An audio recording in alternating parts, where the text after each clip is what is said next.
Bienvenue sur ma chaîne YouTube MediaMax. Aujourd'hui, nous allons découvrir une rig conçue pour la caméra Blackmagic Cinema Camera 6K, construite avec des éléments sélectionnés pour leur performance. Comment concevoir la rig ultime pour la caméra Blackmagic Cine Camera 6K?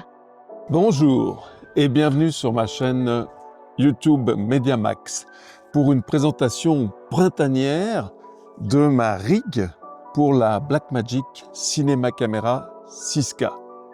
Et oui, c'est une rig que j'ai développée ces derniers mois de manière à pouvoir filmer dans les meilleures conditions possibles. Blackmagic a sorti tout récemment la Pixies, qui a un format beaucoup plus carré, un petit peu comme la Komodo Dread. Il n'empêche que moi j'aime cette Cinema Camera 6K qui a en fait le même sensor full frame tout en restant dans le format des Pocket Cinema auquel on est habitué. Alors tout d'abord, qu'est-ce qu'il y a dans cette rig? Alors la première chose qu'il y a, c'est un objectif Zeiss CP3 Prime 35 mm, donc je ne vais pas en parler trop longtemps. C'est un objectif de très bonne qualité que j'ai adapté sur la monture qui est une monture d'origine Leica L et que j'ai adapté grâce à un adaptateur Sigma. Ici, vous voyez une poignée Condor Blue, une side handle comme on dit, trigger wing, puisqu'il y a une sorte de trigger qu'on peut brancher si on le souhaite par un fil à la caméra. Et puis de l'autre côté, c'est une poignée DJI Focus Pro dont on parlera et qui permet de régler le point, de faire la mise au point à l'aide des deux moteurs qui sont là, donc des deux moteurs DJI.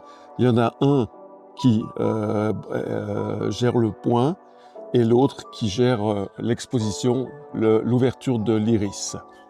Voilà, et pour cela, pour automatiser tout cela, il y a un LiDAR en anglais, qui est un projecteur laser qui projette un certain nombre de faisceaux laser de manière à calculer avec le retour la distance et faire la mise au point automatiquement.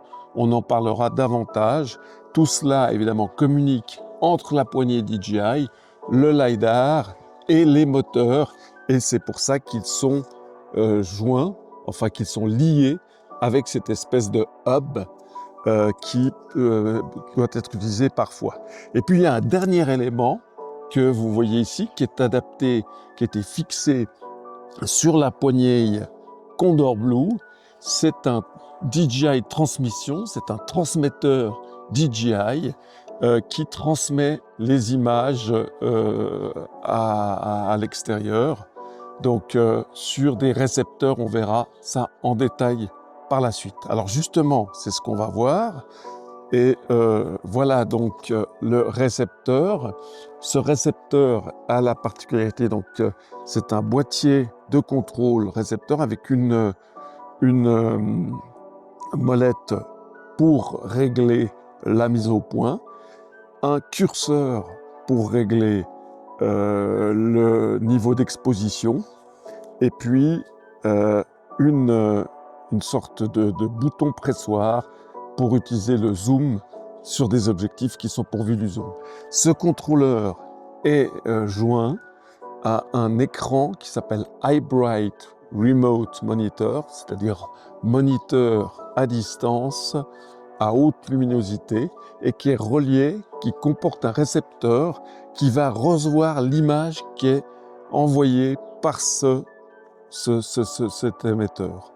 Et puis derrière, j'ai adapté, parce que normalement, ça fonctionne avec des petites batteries comme ceci, qui sont des batteries propriétaires de DJI, mais ces batteries sont relativement coûteuses, elles sont de bonne qualité aussi, mais elles sont coûteuses et puis elles ne durent pas forcément très longtemps. Donc qu'est-ce que j'ai fait? Eh bien, j'ai adapté un adaptateur DJI qui se branche sur le réceptacle de la batterie, voilà, comme ça. Voilà, et qui permet de recevoir des batteries V-mount ou V-lock, comme on dit, Donc ces fameuses batteries qui sont très répandues. Et là, j'ai des batteries Small Rig qui sont de très très bonne qualité, avec l'indication, on ne voit pas très bien à cause du soleil, mais l'indication donc du niveau de la batterie en permanence, et qui sont petites pour des batteries V-mount, qui avec 50 mW, et qui s'adaptent sur le support. Donc, on enlève le bouchon, il ne faudrait quand même pas laisser le bouchon, et puis on allume la caméra, et grâce au contrôleur DJI, on peut tourner, comme vous voyez, la bague de mise au point et faire le réglage. Et ce qui est intéressant, c'est qu'il y a voilà, un lidar. Le lidar vous montre à la fois ce qu'ils appellent une zone de lidar qui permet de faire la mise au point sur la personne. Là, je fais la mise au point sur la caméra woman, et qui montre aussi l'onde du lidar sur une règle graduée. Et là, on a également une waveform pour l'exposition, pour juger de l'exposition. Donc, quand on change l'exposition, comme vous le voyez, on peut la changer avec ce curseur.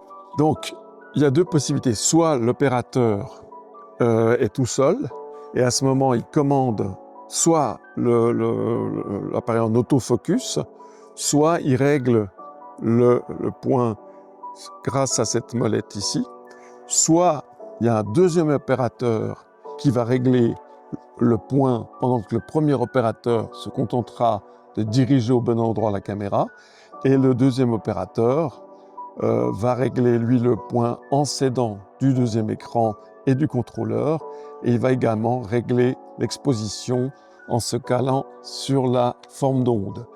Et puis il y a la possibilité, grâce à un deuxième récepteur, d'avoir un écran supplémentaire connecté à ce récepteur et totalement indépendant. Évidemment, il faudra mettre des batteries sur ce récepteur qui est un Small HD 702 Touch, qui est un moniteur très connu et qui est protégé ici par une espèce de cage Small Rig. Et ça permettra par exemple au réalisateur, au Video Village ou au Combo, de surveiller l'image et de contrôler la prise en temps réel. Voilà, donc pour tous ces éléments qui constituent cette rig, mais vous allez me dire, mais dites donc, c'est très très bien, c'est bien joli, c'est du beau matériel, bien sélectionné, mais en même temps, c'est un peu lourd pour porter ça toute la journée. Il y a une solution, je vais vous en parler, mais j'avais complètement oublié de vous parler du son. Et le son, eh bien, c'est un DJI Mic 2 qu'on utilise avec les deux émetteurs qui sont là. Il y en a un que j'utilise en ce moment, et puis un récepteur qu'on pose simplement sur le porte-glyphe de la cage Tilta. Pour porter la caméra lors de longues journées de tournage, il y a une solution qui est une solution made in Sweden, fabriquée en Suède. C'est la fameuse EasyRig. Vous voyez que on porte ainsi. Donc voici l'EasyRig est installé. Il suffit de tirer le... Et là, j'ai installé une sorte de bille sur le haut de la cage Tilta. Et il suffit donc de brancher. Voilà. Et ensuite, regardez, on peut quasiment laisser aller pour se reposer tout en tournant.